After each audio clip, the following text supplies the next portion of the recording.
Silva. Muy bien, continuamos con Mundo Infinito. Vamos a seguir hablando respecto de lo que ha ocurrido en Conchalí. Todavía están bajando la temperatura y también lanzando agua, finalmente, con mangueras de bomberos a lo que está pasando. Tenemos a dos entrevistados especialistas en este tipo de temas que están conectados. Quiero saludar primero a Rodolfo González, magíster en emergencias y desastres. Rodolfo, ¿cómo estás? Hola Daniel, ¿qué tal? Buenas tardes. Buenas tardes. Quiero saludar, Pancho, vamos a hacerlo simultáneo, aquí vamos a hacer un buen pimponeo, un tema que tiene distintas miradas también. Quiero saludar también a Patricio Guzmán, líder del Grupo de Trabajo Operacional de Materiales Peligrosos de Bomberos de Chile. ¿Cómo está, Patricio? Bienvenido también. Hola, muy bien, buenas tardes. Saludos ahí a quienes están escuchando tu radio y también a quienes están aportando desde el otro lado de la emergencia. Muchas gracias por estar con nosotros, sobre todo en un día como hoy, ¿no? Que estamos de un poco de luto y todos sorprendidos por algo como esto, que ojo, hay antecedentes previos de accidentes como este también, con otro tipo de químicos, de materiales. Rodolfo, ¿cómo se maneja, por qué es tan difícil manejar una crisis como la que estamos viendo hasta esta hora?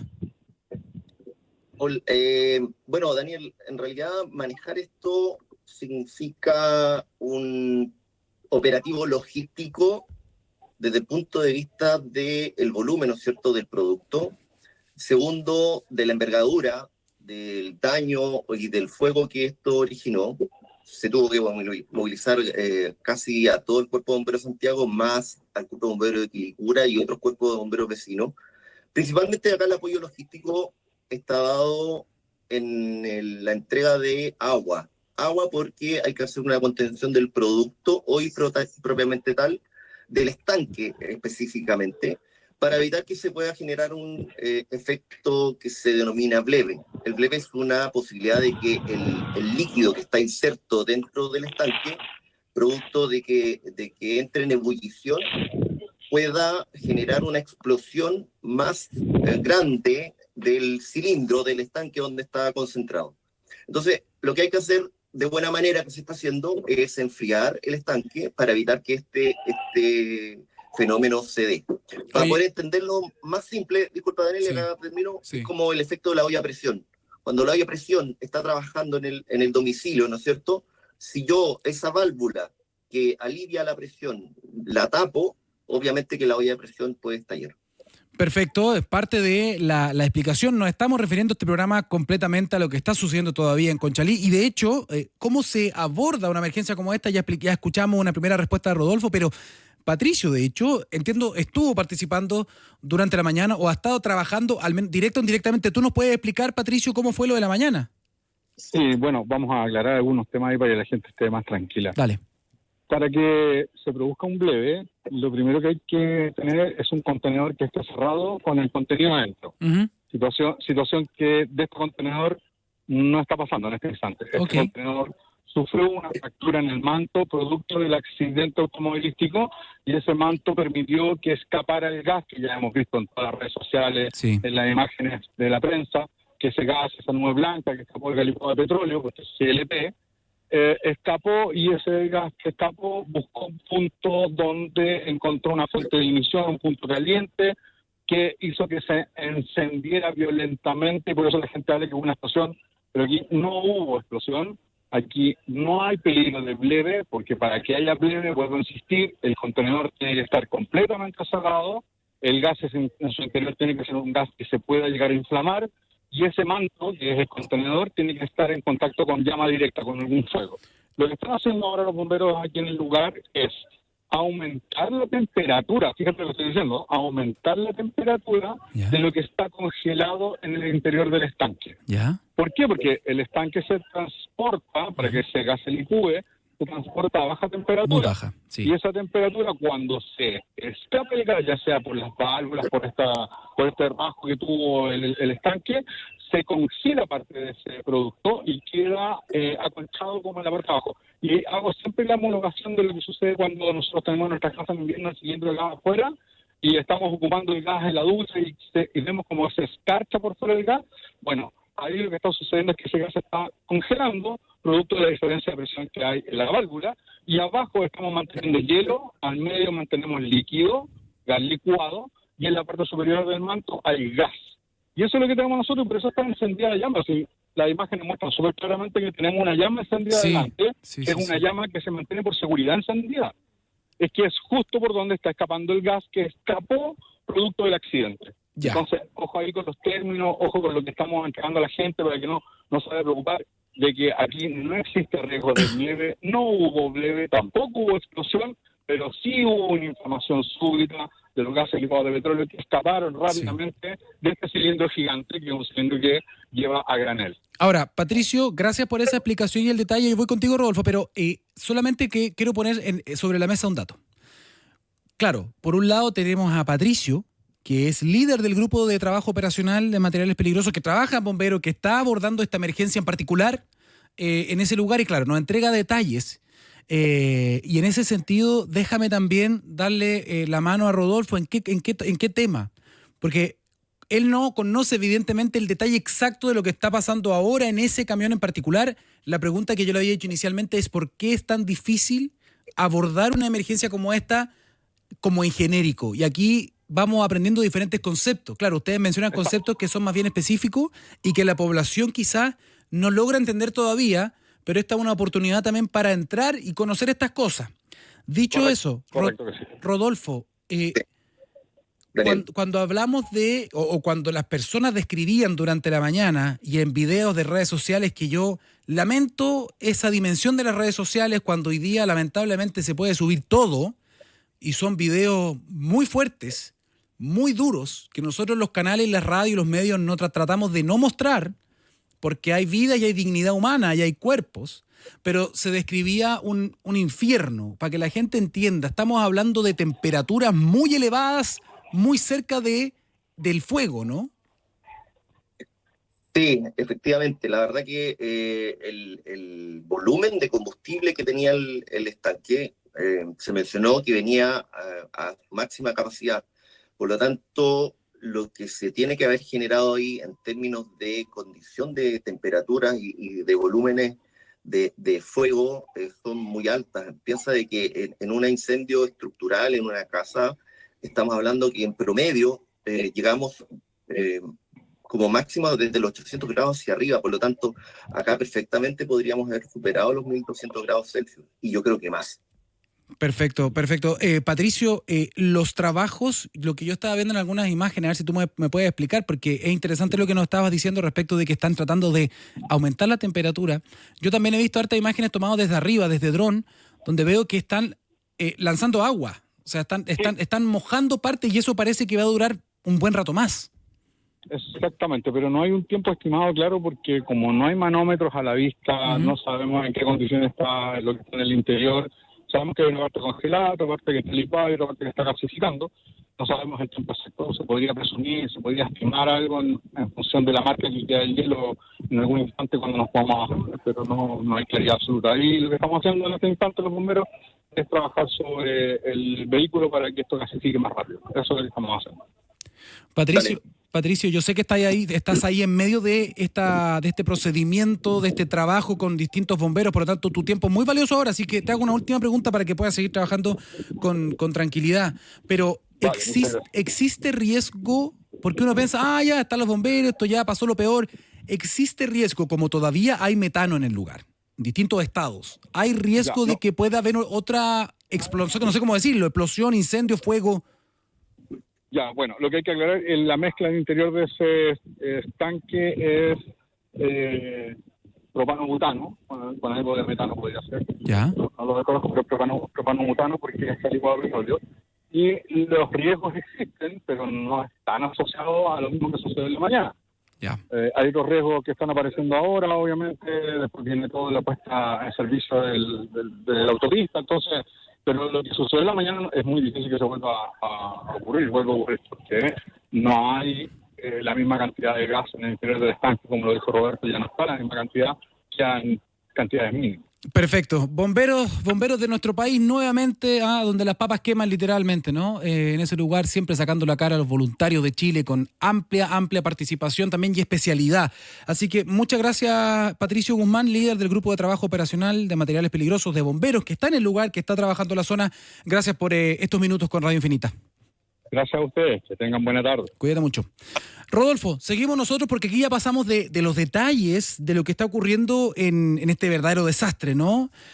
A un tema más normativo. Y aquí me interesa también tu mirada porque nosotros lo decíamos en la editorial respecto de esto. No hay una restricción severa, taxativa, a el transporte de este tipo de materiales o de tipo de camiones en cuanto a tonelaje en rutas del país. Estaba leyendo que hay como recomendaciones, hay ciertas excepciones. ¿Cuál es la realidad de la normativa con esto? A ver, la normativa nuestra habla de restricciones en el límite de velocidades para los transportes de cargas y de pasajeros, ¿no es cierto? Que es máximo 90 kilómetros por hora. Ahora, hay que entender que este tipo de productos, el gas licuado de petróleo en particular, se comercializa en todo Chile. Y su transporte se hace por vía terrestre en este tipo de vehículos, con este tipo de acoplados. Estos acoplados cuentan con altos estándares de seguridad. Si hiciéramos un repaso en la historia, han habido emergencias con gases combustibles, con gas licuado de petróleo, pero no en estas características. Yo escuchaba al comandante Flaco del Cuerpo de Bomberos de Santiago señalar que él tampoco tenían registros de este tipo de emergencias, que son poco habituales. No son emergencias que se den constantemente. Más habitual es una emergencia de fuga de gas licuado dentro de un domicilio que una de esta naturaleza. Ahora, hay que ver qué es lo que ocurrió. Y en base a lo que ocurrió, si es que es necesario tomar algunas acciones. El tema es que hoy día, las mismas empresas cuentan con estándares de seguridad bastante altos y normativamente tienen que cumplir con lo que dice la Superintendencia de Electricidad y Combustible, que es finalmente quien regula este tipo de productos también en Chile. ¿Sabes lo que estoy pensando, Rodolfo? Efectivamente. Ok, hay normativa, se les pide especificaciones también a este tipo de camiones.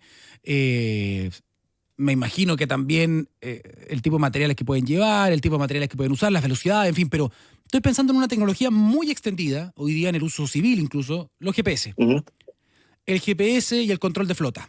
Es decir, si un vehículo excede la velocidad permitida, sobre todo uno de transporte de carga y sobre todo uno de transporte de materiales considerados peligrosos, debería haber un tipo de manejo de flota con alerta respecto de las velocidades. O sea, yo no creo que la ley no obliga a aquello. No, pero fíjate que sí las empresas toman estas acciones. Es más, la normativa, incluso a través de ordenanzas municipales de distintas ciudades, impide que camiones que transportan distintos tipos de mercancías peligrosas entren al centro urbano o a los límites poblacionales de la ciudad. Por lo tanto, generalmente este tipo de camiones tiene que llegar por vías que están habilitadas. Ahora, hay que entender también que el crecimiento en algunas ciudades de la población ha hecho que plantas almacenadoras de este producto estén insertas dentro de la ciudad. Por lo tanto, ahí también hay un tema de ordenanza municipal en términos constructivos de cada una de las ciudades, que ha hecho de que en algunos puntos, por ejemplo, plantas de gas licuado de petróleo estén al lado de colegios. Entonces, esas situaciones son finalmente las que hay que buscar cómo regularizarlas. Ahora, entiendo también que ha habido esfuerzos, o al menos discusiones, peticiones de diputados, senadores, por ahí estuve viendo alguna que hizo alguna vez Francisco Chaguán, Luis Cuello, Partido Comunista, que estaban pidiendo normativas nacionales respecto del tránsito, la franja horaria en la que este tipo de vehículos puedan transitar y proponían al menos que fuera durante la noche, no durante el día. Correcto. Ahora, indistintamente el horario, claro, cambia y varía el volumen de tráfico vial, evidentemente, por lo tanto ahí uno va reduciendo las probabilidades de accidente de tránsito. Pero la ocurrencia de accidentes se puede dar de igual manera. Ahora, hay que entender algo, Daniel, en todo esto.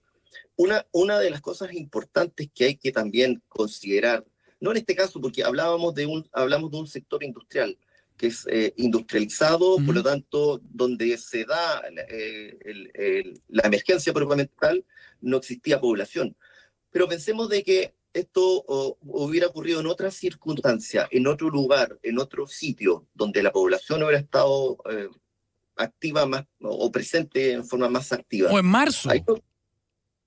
O en marzo, efectivamente. Ahí claramente las condiciones cambian Y lo que hay que buscar como lección finalmente es cómo buscar medidas de control y mitigación para este tipo de emergencias. Como te decía, son emergencias poco habituales, no son emergencias que se dan a diario. No, es más común que la ciudadanía llame a bomberos de Chile porque tuvo una fuga de gas en su cilindro, pero no así una emergencia de estas características. Entonces hay que buscar soluciones. El punto es que puede ocurrir poco, pero cada vez que ocurre el impacto es muy grande. Exactamente. Por lo tanto, eso es correcto. Por lo tanto, también tiene que haber algún tipo de discusión nueva respecto de aumentar algún nivel de seguridad. ¿A través de qué? Bueno, a través de alguna de las medidas que tú nos has comentado, a lo mejor una nueva capa tecnológica, nuevas restricciones respecto de tránsito, horario, o las zonas que pueden... Porque hay decretos comunales y hay decretos también de las seremías que pueden hacer restricciones también en ciertos momentos acotados, ¿no? Exacto, sí, eso es correcto, sí. O sea, por ejemplo, en Viña sí. Yo sé que lo hay, en Aguasanta, a propósito de accidentes que han ocurrido en Las Palmas. O sea, hay accidentes en la historia de los últimos 20 años que han sido muy, lamentablemente, muy vistosos en términos mediáticos y que han generado algunos cambios. Yo creo que esto debería generar alguno. ¿Cuál crees tú que podría ser ese primer cambio que uno diga ya, con esto se está tomando una medida? A ver, las medidas de control se tienen que dar en base a una evaluación. Todo lo que está asociado a temas de emergencia y desastre, para poder tener medidas de control y mitigación, tienen que ser evaluadas previamente. Acá la evaluación tiene que ser amplia, ¿no es cierto? Donde ojalá exista un organismo multisectorial y que pueda señalar en reuniones o en estudios cuáles son las mejores medidas de control. Por ejemplo, lo que tú señalabas, obligar un estándar de visualización a través de GPS, de medidas de velocidad, etcétera. Que yo entiendo que las hay, que las existen. Piensa también que tenemos otra probabilidad de accidente en un menor volumen, y que son los camiones repartidores de cilindros. Los camiones repartidores de cilindros llevan cilindros de 45 kilos, llevan cilindros de 15 kilos y llevan cilindros de 5 kilos. Y esos transitan por las poblaciones. Entonces imagínate un daño en el vehículo eléctrico, que eso genera un incendio en el vehículo, el volumen de combustible que tiene o que podría tener ese camión repartidor, que son estos camiones tipo... yo creo que todos los conocemos. Sí, los 3/4. Los camiones 3/4.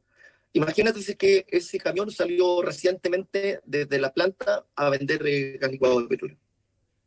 Estamos hablando que va a tener una proporción de volumen alto. Sería un caos. Y ahí, evidentemente, va a ser algo caótico en una población. Que puede afectar manzanas. Y por lo mismo, entonces, una de las recomendaciones que hacían algunos especialistas era, ok, hagamos restricciones o nuevas leyes o regulaciones que no solo tengan que ver con el tonelaje del vehículo, sino que también en base al tipo de material que lleva. Entonces ahí sacas de la ecuación solo la variable tamaño, sino que tienes que ver contenidos. Entonces hay que manejarlo de alguna manera, hay que avanzar en algún tipo de regulación, pero lo que insisto es que esto no puede quedar así porque probablemente estamos hablando de 4 fallecidos, 10 heridos y personas que probablemente pueden perder la vida en un par de horas más porque tienen un nivel del cuerpo, un porcentaje del cuerpo quemado que es lamentable. Así que, bueno, espero que esto no quede solamente como una noticia más, como parte de la crónica y que se transforme finalmente en algún tipo de regulación o de ley que pueda no hacer imposible que esto ocurra, pero sí que si llega a ocurrir, ojalá que sea el impacto mucho más mitigable, ¿no? Que sea muy, muy menor y ojalá que no vuelva a ocurrir. Pero bueno, sabemos que eso es imposible en ninguna parte, en todas partes del mundo puede pasar algo como esto, pero claro, hay que ir aprendiendo las lecciones de las cosas que ocurren. Rodolfo, ¿alguna idea para cerrar? Mira, como idea, yo creo que podemos ir mejorando constantemente, pero estamos hablando de la mejora a posterior.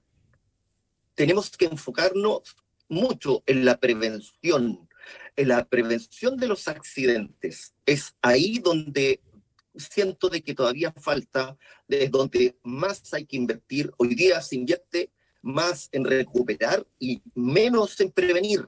ya sea desde el punto de vista empresarial, ya sea desde el punto de vista público o incluso también en los domicilios. Imagínate que la atención de emergencias con gases combustibles dentro de una vivienda que usa balones de gas pasa mucho porque la gente no cambia las válvulas, pasa mucho porque la gente no cambia las mangueras, que son mangueras que tienen que ser certificadas por la Superintendencia de Electricidad y Combustible, donde tienen que cumplir con ciertas características y que tienen una durabilidad en tiempo. Entonces, ¿tenemos que invertir más en prevención? Sí. Ahora, también hay que invertir en mejorar, evidentemente, pero tenemos que invertir mucho más en prevención, gastar más dinero público, privado, en prevenir versus la recuperación probablemente también. Perfecto. Una tremenda idea, un tremendo cierre, digamos, para esta entrevista. Muchísimas gracias por venir el día de hoy.